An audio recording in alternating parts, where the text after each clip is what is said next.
காஞ்சிபுரத்தில் உள்ள பிரசித்தி பெற்ற பல்வேறு சிவ ஆலயங்களில் பிரதோஷ விழா விமர்சையாக கொண்டாடப்பட்டது.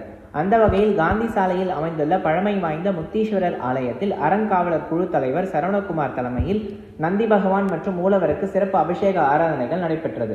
பிரதோஷ விழா விமர்சையாக கொண்டாடப்பட்டது. இதில் பிரதோஷமூர்த்தி நந்தி வாகனத்தில் எழுந்தருளி ஆலய வளாகத்தில் வலம் வந்து பக்தர்களுக்கு காட்சியளித்தார். விழாவில் கலந்து கொண்ட பக்தர்கள் அனைவருக்கும் அறங்காவலர் ஏற்பாட்டில் அன்னதானம் வழங்கப்பட்டது. விழாவின் உபயத்தினை சுந்தரம் நாயக்கர் குடும்பத்தினர் சிறப்பாக செய்திருந்தனர்.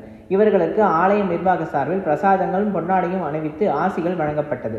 இதேபோல் மேற்கு ராஜ வீதியில் அமைந்துள்ள கச்சபேஸ்வரர் ஆலயத்தில் நடைபெற்ற பிரதோஷ விழாவில் நந்தி வாகனத்தில் பிரதோஷ மூர்த்தி எழுந்தருளி ஆலய வளாகத்தில் வலம் வந்து பக்தர்களுக்கு காட்சியளித்தார். இதில் ஏராளமான பக்தர்கள் கலந்து கொண்டு சிவபெருமானின் பேரருளை பெற்றுச் சென்றனர்.